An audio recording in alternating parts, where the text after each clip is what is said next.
The House at Pooh Corner. Dedication. You gave me Christopher Robin, and then you breathed new life in Pooh. Whatever of each has left my pen goes homing back to you. My book is ready, and comes to greet the mother it longs to see. It would be my present to you, my sweet, if it weren't your gift to me. Contradiction. An introduction is to introduce people, but Christopher Robin and his friends, who have already been introduced to you, are now going to say goodbye. So this is the opposite. When we asked Pooh what the opposite of an introduction was, he said, "The what of a what?" Which didn't help us as much as we had hoped. But luckily Owl kept his head and told us that the opposite of an introduction, my dear Pooh, was a contradiction. And as he is very good at long words, I am sure that that's what it is. Why we are having a contradiction is because last week, when Christopher Robin said to me, "What about that story you were going to tell me about what happened to Pooh when..." I happened to say very quickly, "What about 9 times 107? And when we had done that one, we had one about cows going through a gate at 2 a minute, and there are 300 in the field, so how many are left after an hour and a half?" We find these very exciting, and when we have been excited quite enough, we curl up and go to sleep, and Pooh, sitting wakeful a little longer on his chair by our pillow, thinks grand thoughts to himself about nothing, until he too closes his eyes and nods his head and follows us on tiptoe into the forest. There, still, we have magic adventures, more wonderful than any I have told you about. But now when we wake up in the morning, they are gone before we can catch hold of them. How did the last one begin? One day, when Pooh was walking in the forest, there were 107 cows on a gate. No, you see, we have lost it. It was the best, I think. Well, here are some of the other ones, all that we shall remember now. But of course, it isn't really goodbye, because the forest will always be there, and anybody who is friendly with bears can find it. A.A.M. The House at Pooh Corner. Chapter 1. In which a house is built at Pooh Corner for Eeyore. One day when Pooh Bear had nothing else to do, he thought he would do something, so he went round to Piglet's house to see what Piglet was doing. It was snowing as he stumped over the white forest track, and he expected to find Piglet warming his toes in front of the fire. But to his surprise, he saw that the door was open, and the more he looked inside, the more Piglet wasn't there. "He's out," said Pooh sadly. "That's what it is. He's not in. I shall have to go a fast thinking walk by myself. Bother." But first, he thought that he would knock very loudly just to make quite sure, and while he waited for Piglet not to answer, he jumped up and down to keep warm, and a hum came suddenly into his head, which seemed to him a good hum, such as is hummed hopefully to others. "The more it snows, tiddly-pum, the more it goes, tiddly-pum, the more it goes, tiddly-pum, on snowing. And nobody knows, tiddly-pum, how cold my toes, tiddly-pum, how cold my toes, tiddly-pum, are growing. So what I'll do is, I'll do this. I'll just go home first and see what the time is, and perhaps I'll put a muffler round my neck, and then I'll go and see Eeyore and sing it to him." He hurried back to his own house, and his mind was so busy on the way with the hum that he was getting ready for Eeyore, that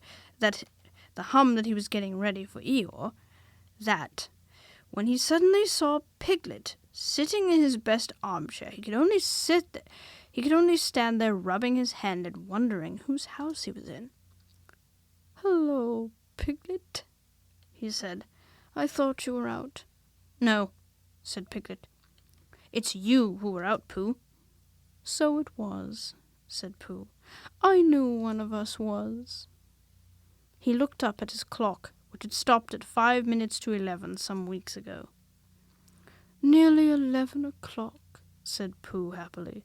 "You're just in time for a little smackerel of something." And he put his head into the cupboard. "And then we'll go out, Piglet, and sing my song to Eeyore." "Which song, Pooh?" "The one we're going to sing to Eeyore," explained Pooh. The clock was still saying 5 minutes to 11 when Pooh and Piglet set out on their way half an hour later. The wind had dropped and the snow, tired of rushing round in circles, trying to catch itself up, now fluttered gently down until it found a place on which to rest. And sometimes the place was Pooh's nose, and sometimes it wasn't. In a little while, Piglet was wearing a white muffler round his neck and feeling more snowy behind the ears than he had ever felt before.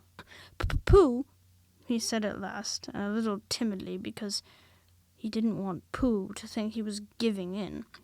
"I was just wondering, how would it be if we went home now and practiced your song, and then we sang it to Eeyore tomorrow, or the next day, when we happen to see him?"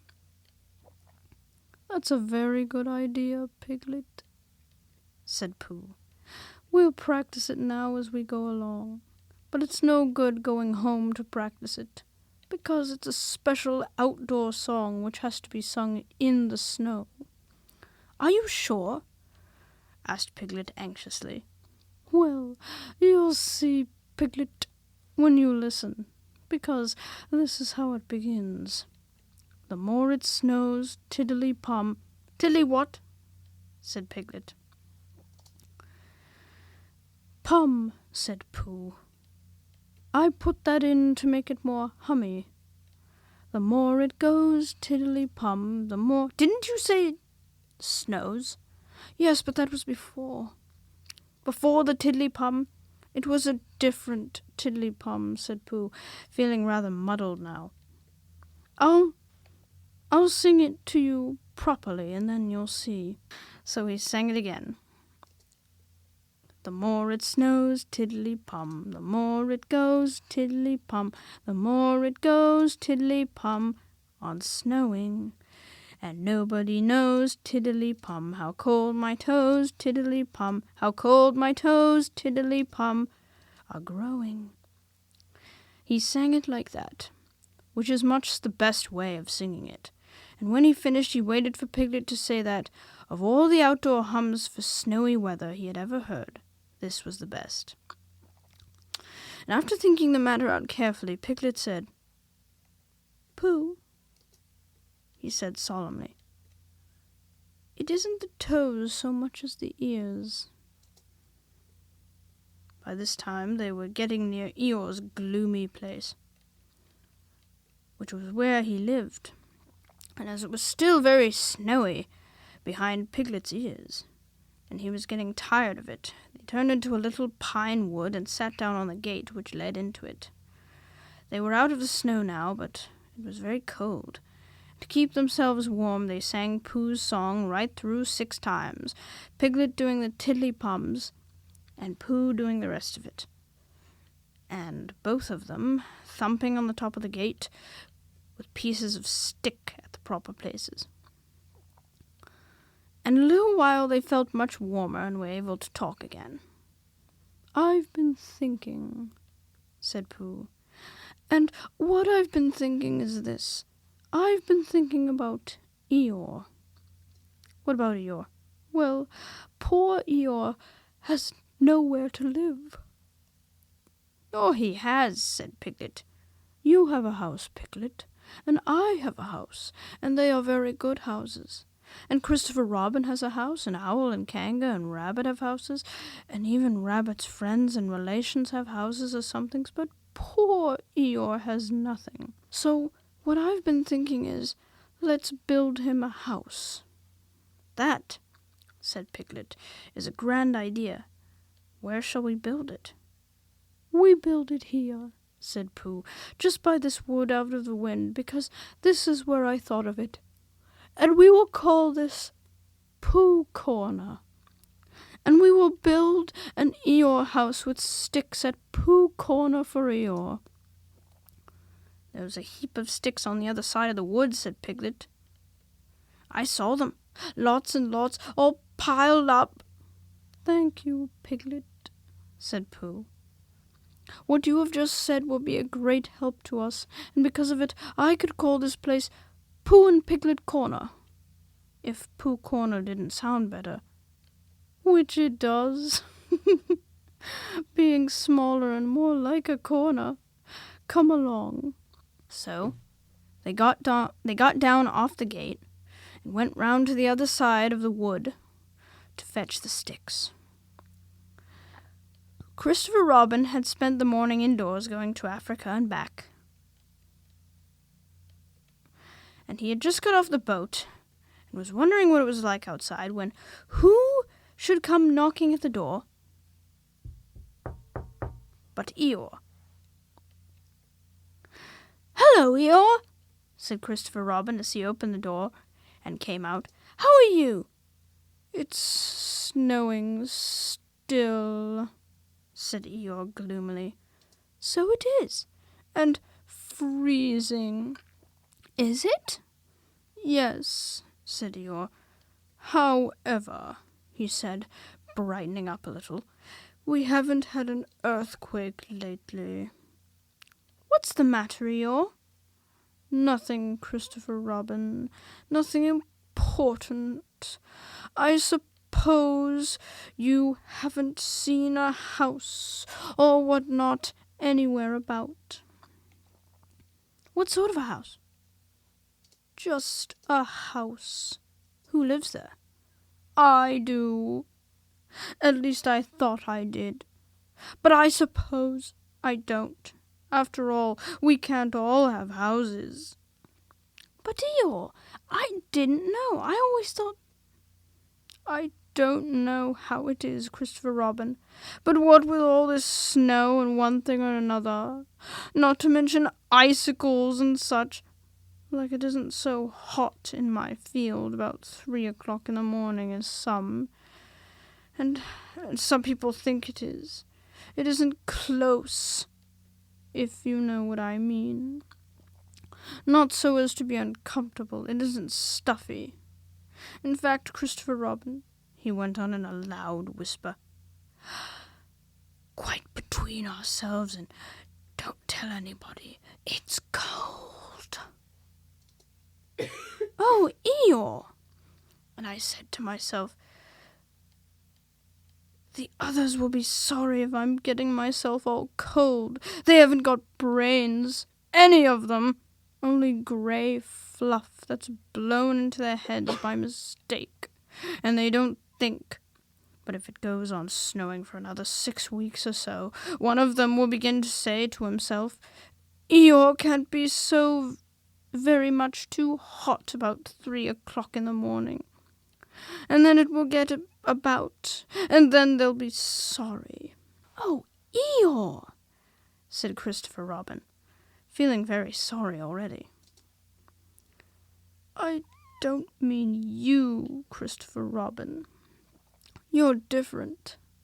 So what it all comes to is that I built myself a house down by my little wood." "Did you really? How exciting!"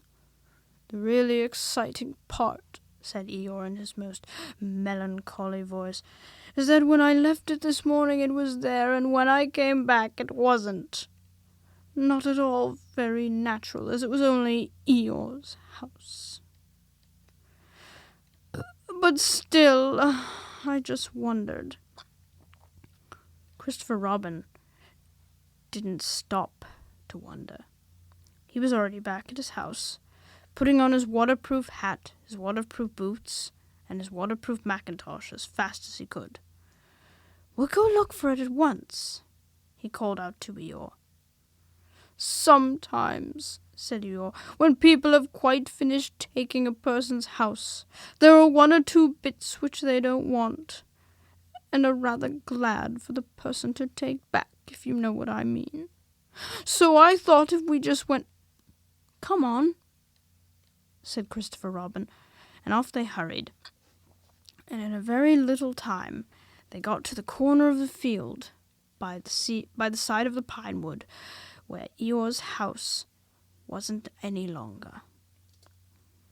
"There," said Eeyore, "not a stick of it left. Of course, I've still got all this snow to do what I like with. One mustn't complain." But Christopher Robin wasn't listening to Eeyore. He was listening to something else. "Can't you hear it?" he asked. "What is it?" "Somebody laughing. Listen."